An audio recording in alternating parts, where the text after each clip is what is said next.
नमस्कार, वेलकम सुस्वागतम है सभी बच्चों का आज की इस प्यारी सी क्लास में। सभी का बहुत बहुत स्वागत है आपके अपनी प्यारे से प्लेटफॉर्म डियर लर्नर्स पर। जैसा कि आप सभी जानते हैं, मैं हूं शशांक तिवारी और मैं आपके साथ में डिस्कस करता हूं हिंदी की बहुत ही अच्छी सी क्लासें। ये थोड़ा सा एक बदला हुआ फॉर्म है जो हम आपके सामने प्रदर्शित कर रहे हैं। आई होप आपको ये वीडियोस जो है बहुत ही ज़्यादा पसंद आएगा और इससे आपके सीटेट में आपको बहुत ही बेहतर मदद मिलेगी। यहाँ तक कि हम तो आपसे कहेंगे कि हो सकता है पेपर यहीं से आपका आ जाए।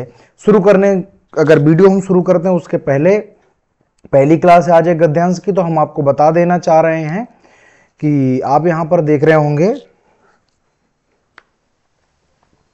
फिर बच्चे आप यहाँ पर देख रहे होंगे कि आपका ये देखो मेरा फेसबुक पेज है। इस पेज पर आप जुड़ सकते हैं, मेरे से बात कर सकते हैं, अपने मैसेज हम तक पहुंचा सकते हैं।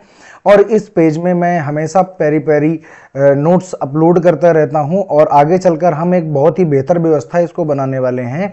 तो आप इस पर फेसबुक पर हमसे कनेक्ट हो सकते हैं। ये है अपना टेलीग्राम, हालांकि डियर लर्नर्स का टेलीग्राम है, लेकिन मैंने भी अपना एक पर्सनल टेलीग्राम बना रखा है, यहाँ भी आप कनेक्ट हो सकते हैं।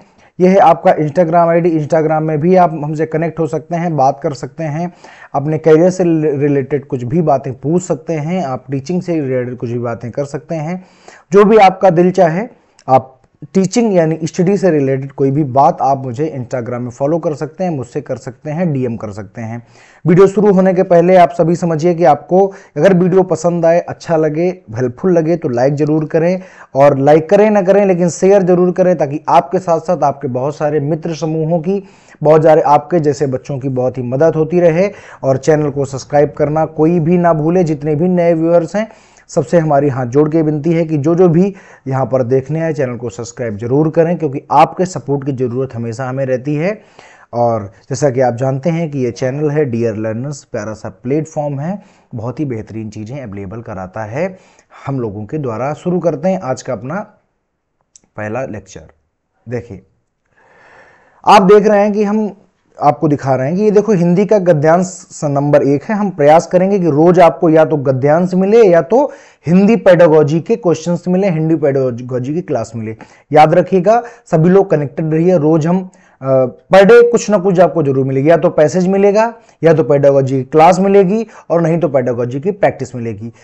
जब तक सीटेट का पेपर नहीं हो जाता ये क्रम अनवरत रूप से बिना टूटे हुए चलता रहेगा, ऐसा हम आपसे वादा करते हैं। और आप इन सभी बातों को समझते हैं, इसलिए आप यहाँ पर हमसे जुड़े हुए हैं। चलो आज हम बात करते हैं, पैरा नंबर फर्स्ट है, आज पैरा नंबर पहला है हमारे पास में। हम बात करते हैं पैराग्राफ फर्स्ट की और देखते हैं, समझते हैं कि हम इसको कैसे सॉल्व करेंगे। आप सब जानते हैं कि सीटेट के पेपर में अगर प्यारे बच्चे अगर हम बात करें हिंदी भाषा की, तो 15 नंबर हिंदी का आता है, जिसमें 15 नंबर में आप सब जानते हैं कि लगभग इसमें क्या होते हैं, तो आप कहेंगे गद्यांश होते हैं, और कभी कभी हमें पद्यांश भी देखने के लिए मिल जाता है, लेकिन अभी तक हमेशा गद्यांश ही देखने के लिए मिलता है। और लगभग एक उसमें करीब 10 प्रश्न होते हैं। कितने होते हैं? 10 प्रश्न होते हैं। कुल मिलाकर समझिए 15 नंबर का हिंदी का सेक्शन आता है और 15 नंबर की आती है हिंदी, क्या आती है, तो आप कहेंगे सर जी आती हिंदी पेडागोजी। तो ये जो हिंदी पेडागोजी इसकी बहुत बड़ी समस्या है, इसके हम आपको क्लास भी अवेलेबल कराएंगे और साथ का साथ हम प्रैक्टिस भी कराएंगे। आपके पेपर होते होते आपको 1000-1500 प्रश्न करवा देंगे, उन्हीं से प्रश्न आपके फंस भी जाएंगे, उन्हीं से प्रश्न आ भी जाएंगे। तो हिंदी की टेंशन नहीं लेनी है।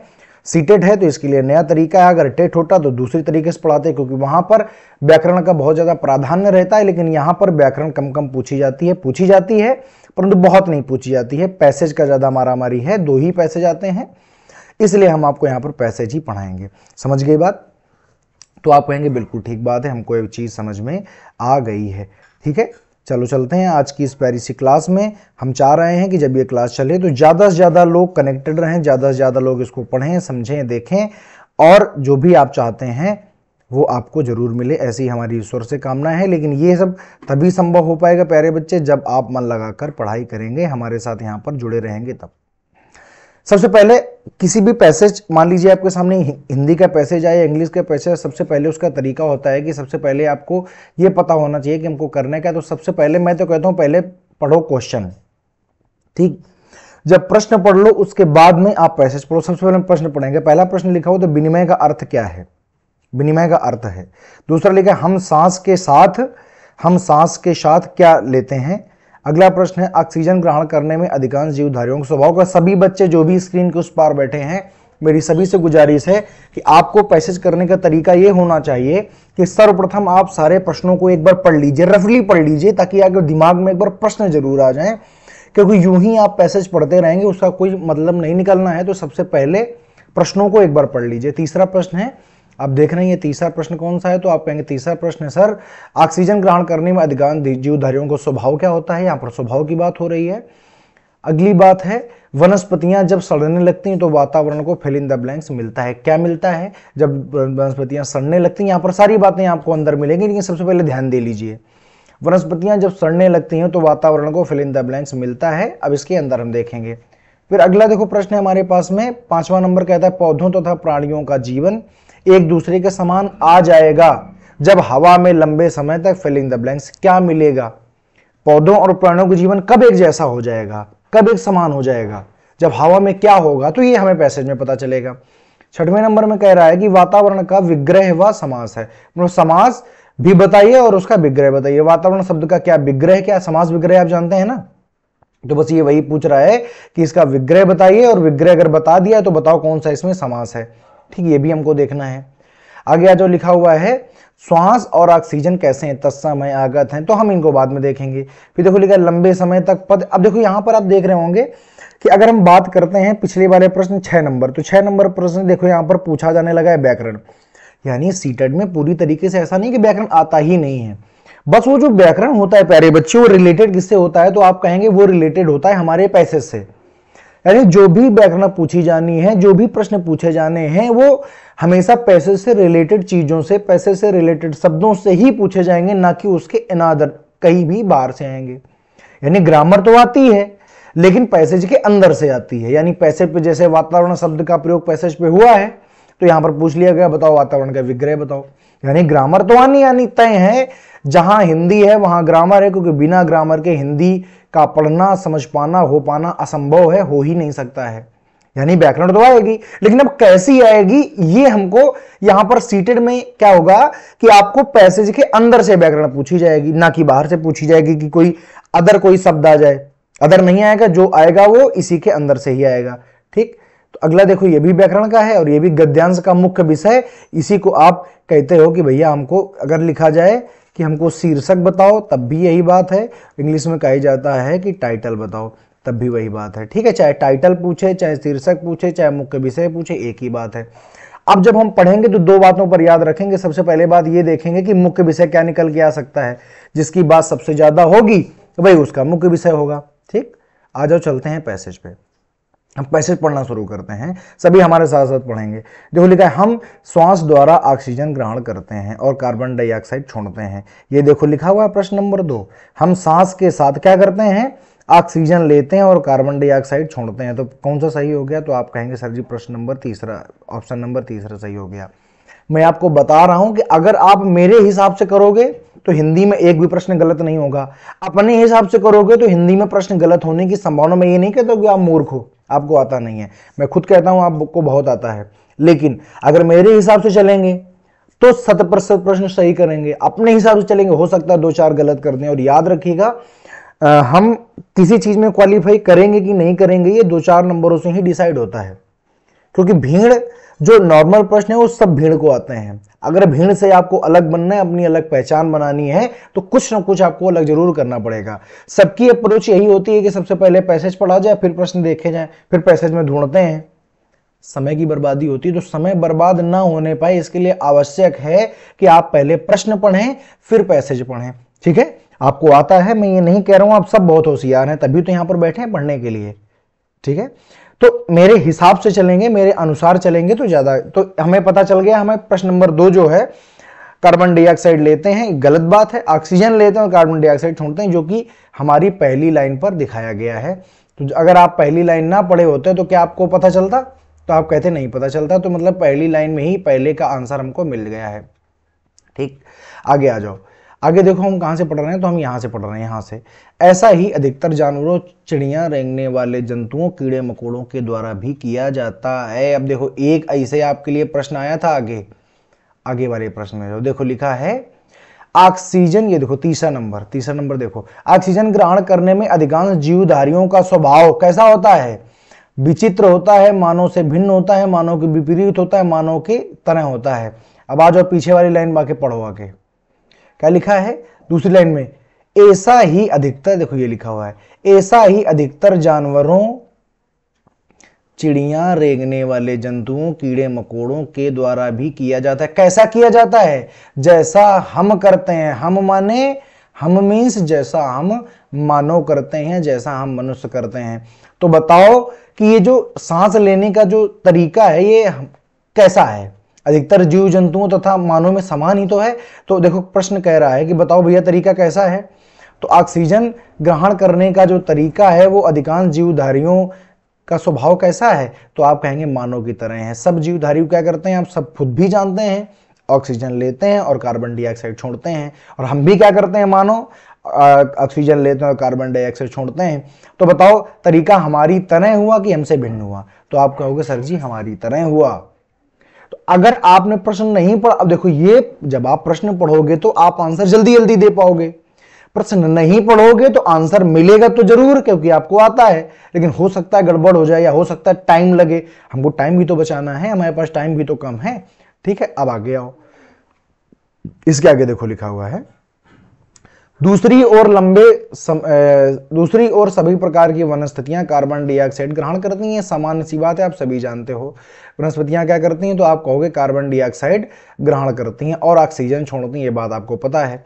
यदि हवा में, अब देखो यहां पर एक प्रश्न आएगा, देखो यदि हवा में लंबे समय तक ऑक्सीजन, यहां से देखो मैं अंडरलाइन कर रहा हूं, यदि हवा में लंबे समय तक ऑक्सीजन और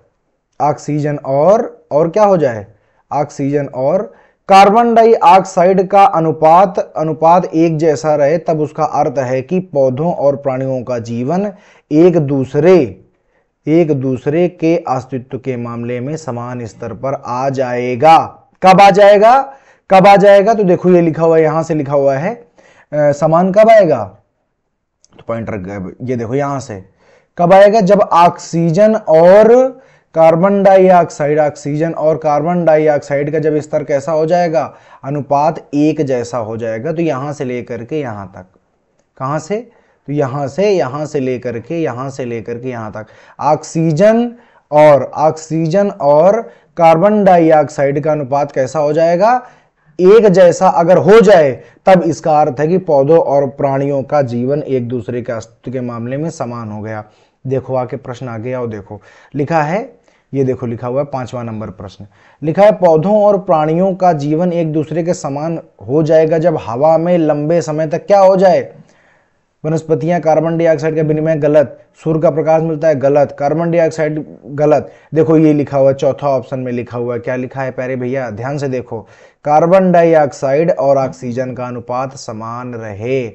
कब एक दूसरे के समान हो जाएगा, पौधों का जीवन और प्राणियों का जीवन कब एक जैसा हो जाएगा, जब लंबे समय तक हवा में कार्बन डाइऑक्साइड और ऑक्सीजन की मात्रा कैसी हो जाए, अनुपात कैसा हो जाए, एक जैसा हो जाए।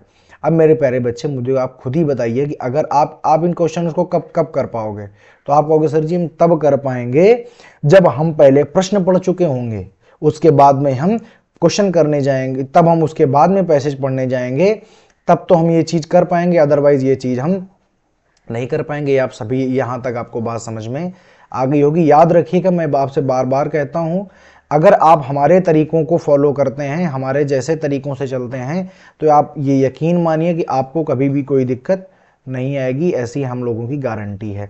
ठीक है, अब अपने मन से चलेंगे तो फिर आप जानते ही हैं। ठीक है, और बाकी आपकी मर्जी है। फिर आगे पढ़ते हैं। तो हम यहां तक पढ़ चुके कि इसका अर्थ है कि समान स्तर पर आ जाएगा, लेकिन यहां से पढ़ते हैं, लेकिन यदि हम कार्बन डाइऑक्साइड का अनुपात वातावरण में बढ़ा दें तो, अब देखो क्या होता है कि वातावरण में, अब देखो एक निर्धारित है भाई, नाइट्रोजन है 78%, ऑक्सीजन है 21%, यानी 21%, और कार्बन डाइऑक्साइड 1% होगी। तो कहता है कि यदि हम, अभी तक तो कहता है कि अगर अनुपात एक जैसा हो जाए, कब हो जाएगा, तो आप कहेंगे जब कार्बन डाइऑक्साइड और ऑक्सीजन एक अनुपात पर आ जाएंगे, तो पौधों और प्राणियों का जीवन कैसा होगा, लगभग एक समान पर आ जाएगा। लेकिन यदि कहता है यदि हम कार्बन डाइऑक्साइड का अनुपात बढ़ा दें, तब क्या होगा, तब प्रकृति के द्वारा लाखों सालों से बना यह संतुलन बिगड़ जाएगा। यहां पर होना चाहिए था संतुलन, ये गलत है, थोड़ा सा संतुलन बिगड़ जाएगा। कोई बात नहीं, ऐसा हमने कोई प्रश्न देखा है क्या? देखो ऐसा प्रश्न तो हमारे पास है नहीं कि संतुलन बिगड़ जाएगा कि बन जाएगा, ऐसा कुछ है तो आप कहेंगे नहीं है, यानी इसका कोई मतलब नहीं है। पीछे आ जाओ। फिर लिखा है वातावरण और वनस्पतियां कार्बन डाइऑक्साइड लगातार विनिमय करती हैं। अब बताओ विनिमय का अर्थ क्या होता है? पहला ही नंबर देखो आपका प्रश्न है विनिमय क्या होता है, यहां पर विनिमय आया है। तो वातावरण और वनस्पतियां लगातार विनिमय करती हैं। अब देखो थोड़ा आगे पढ़ो। वातावरण से वह वनस्पतियों में जाती है, कौन जाती है? कार्बन डाइऑक्साइड वातावरण से कहां जाती है? तो आप कहेंगे वनस्पतियों में जाती है। वातावरण से वनस्पतियों में जाती है और जब वनस्पतियां सड़ने लगती हैं तब उससे कार्बन डाइऑक्साइड निकलकर पुनः वातावरण में समा जाती है। तो इससे क्या समझ में आ रहा है? इससे यह समझ में आ रहा है कि वातावरण और वनस्पति कार्बन डाइऑक्साइड के विनिमय का मतलब होता है वातावरण से किसमें जाती है? वनस्पतियों में।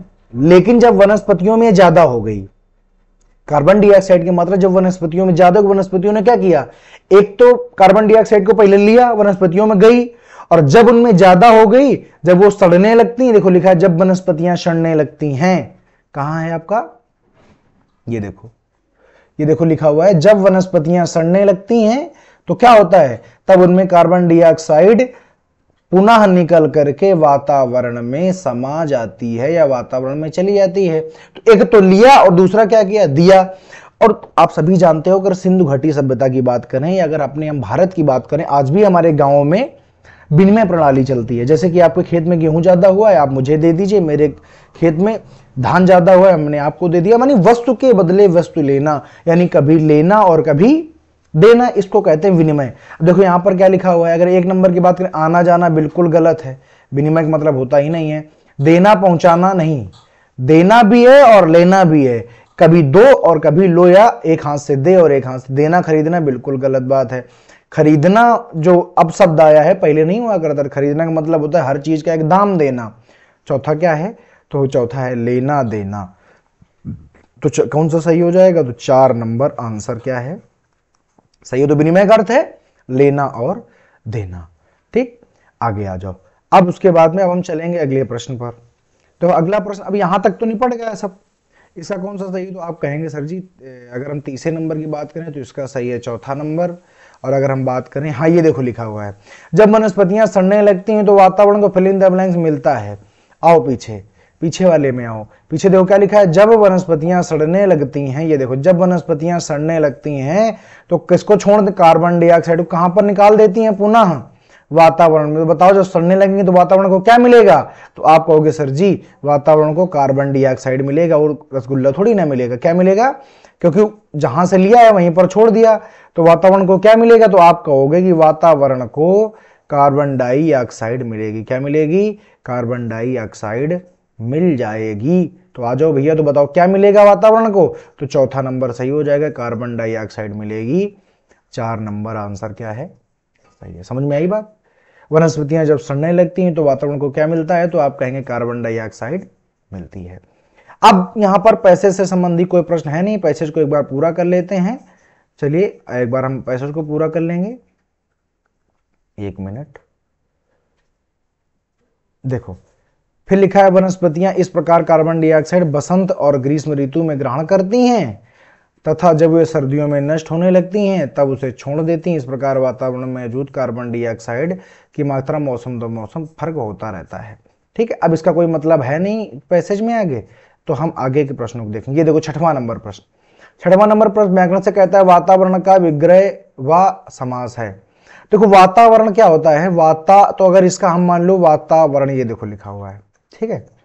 अब इसका हम करेंगे संधि विच्छेद, मैंने आपको संधि पढ़ा रखी, तो हो जाएगा वात और धन आवरण। जब ये हो गया वात धन आवरण, आई होप यहां तक दिख रहा होगा, वात धन आवरण। वात माने वायु, वात माने वायु। आप जानते हैं आयुर्वेद जो होता है वो 3 प्रकार से इलाज करता है, वात, कफ और पित्त। तो वात माने क्या होता है, वात माने होता है वायु या एयर, और आवरण का मतलब होता है घेरा। आप जानते हैं कि वातावरण क्या है, तो वायु ने हमें चारों तरफ से घेर रखा है, उसे ही तो कहते हैं वातावरण। तो अगर कह दिया जाए कि देखो ये तो लिखा है वातारूपी वातावरण रूपी वाट, गलत बात है, बिल्कुल है गलत है ये तो। मान लो वाट की जगह वात भी लिखा होता तब भी गलत होता। बस इसका एक ही सही हो सकता है जो कि 3 नंबर है, वात और आवरण, या और न लिख करके यहां पर होना चाहिए प्यारे भैया वात का आवरण। क्या होना चाहिए? वात का आवरण। और यहां पर केवल और केवल तत्पुरुष समास होगा। ठीक है, देखो वातावरण में 2 चीजें हैं तो आप इसको बस एक ही बात कह सकते हो, वात का आवरण। कौन सा समास हो जाएगा? तो आप कहोगे तत्पुरुष समास। और आपसे कोई बहुत अच्छी तरीके पूछे कि सही से बताओ कौन सा है, तो आप लिखेंगे संबंध तत्पुरुष समास। ठीक है, संबंध तत्पुरुष समास याद रखोगे ना? आप कहेंगे बिल्कुल हाँ। तो इसमें संबंध तत्व, बाकी सब गलत है। इसमें क्या कहते हैं, आपको दिख रहा होगा ये बहुब्रीहि समास हो ही नहीं सकता। बहुब्रीहि समास वहां होता है जहां कोई अन्य बात हो। मैंने आपको समास पढ़ा रखे हैं तो आप चाहें तो समास का वीडियो देख सकते हैं। तो वात और आवरण। अब देखिए, इसीलिए मैं कहता हूं हर चीज पढ़नी क्यों आवश्यक है, समझ रहे हो मेरी बात? पढ़नी इसलिए आवश्यक है कि यहां पर अब देखो आई है, आपकी ग्रामर पूछी गई है, व्याकरण पूछी जा रही है।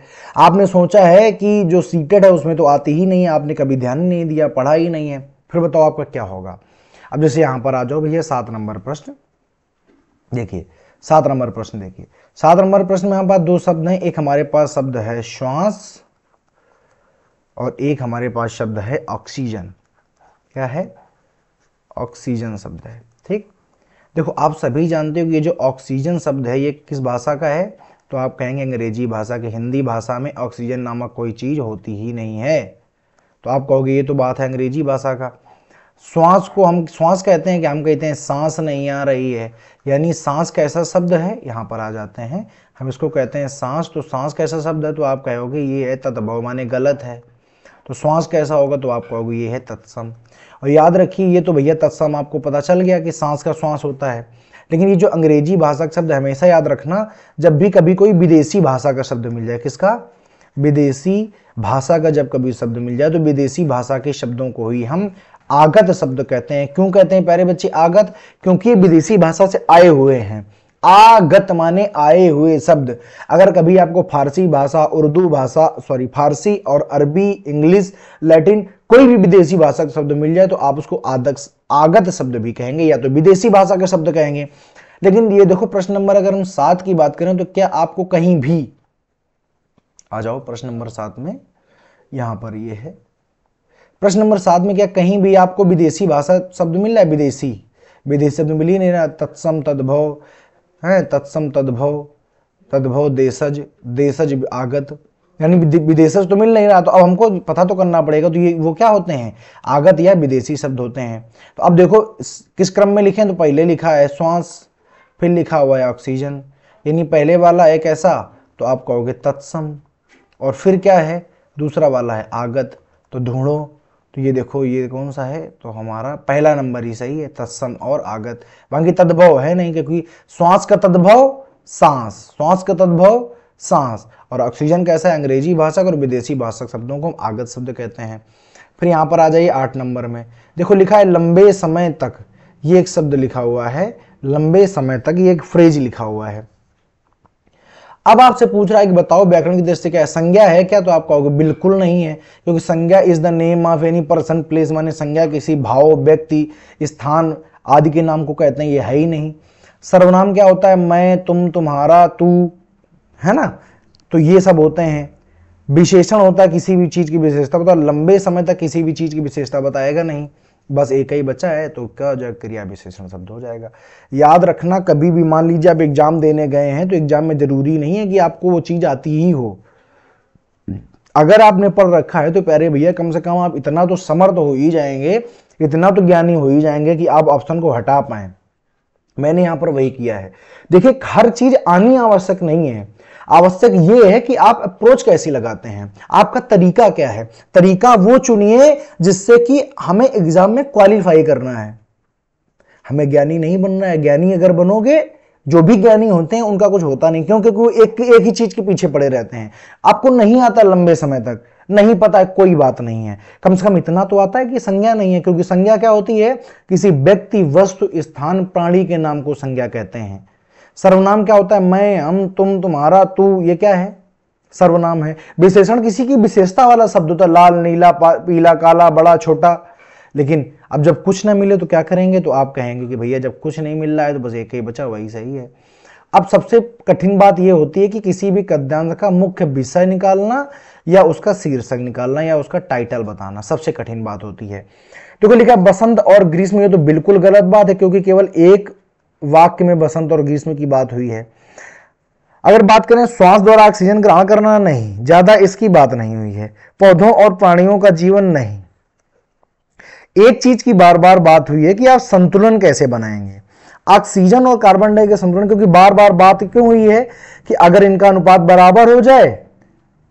एक बार बात हुई कि अगर ऑक्सीजन और कार्बन डाइऑक्साइड का अगर क्या हो जाए, संतुलन बराबर हो जाए, तो प्राणी और जीव कैसे हो जाएंगे, एक जैसे हो जाएंगे।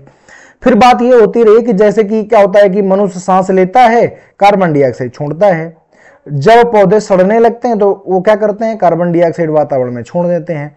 यानी हर जगह आप ये देखते रहो प्यारे भैया कि कार्बन डाइऑक्साइड और किसका, ऑक्सीजन के संतुलन की बात होती रही है। तो इसलिए कौन, इसका टाइटल कौन हो जाएगा, दूसरा। तो दूसरा नंबर जो आंसर है ये बिल्कुल सही हो जाएगा। देखिए पैसेज पढ़ते समय, करते समय आपको कुछ सावधानियां रखनी होंगी। हम आपको पेपर तक आते आते 50-100 पैसेज पढ़ा देंगे, इसलिए टेंशन कतई नहीं लेनी है। अगर आज आपने थोड़ी सी गलतियां भी की हैं तो उनको हम आगे चलकर आगे पैसेज में सुधार लेंगे। आई होप आपको ये वीडियो सभी को बहुत ही पसंद आया होगा, बहुत ही समझ आया होगा। हम ऐसी आशा करते हैं कि आप सभी अच्छे हैं, भले हैं, और पेपर तक कृपया कोई भी बच्चा बीमार ना पड़े, कुछ ऐसा काम ना करें जिससे कि आपको शारीरिक हानि हो, क्योंकि शरीर अगर स्वस्थ है तभी मस्तिष्क स्वस्थ होता है, यानी तभी आपका पढ़ाई में मन लगेगा। किसी को तबीयत खराब है, किसी को कोई कष्ट है तो पढ़ाई में मन नहीं लगेगा। तो ऐसा कोई भी काम ना करें जिससे कि आपको आपके जो स्टडीज है उसको कंटिन्यू करने में दिक्कत हो। तो इसका याद रखेंगे, इसका ख्याल रखेंगे। हम आपसे मिलेंगे अगले वीडियोस में पेडागोजी की क्लास के साथ में या तो पैसेज की क्लास के साथ में। पेडागोजी की क्लास तैयार हैं, बस स्ट्रीम केवल होनी बाकी हैं, तो हम बहुत ही जल्दी उन क्लासों को भी ड्यू करवाते हैं। और जिसको भी वीडियो पसंद आया है कृपया लाइक करें, शेयर करें, सब्सक्राइब करें, हमारा सपोर्ट करें। हम आपसे आज विदा चाहेंगे, अगली क्लास में हम आपसे मिलते हैं। तब तक के लिए सभी को जय हिंद, नमस्कार।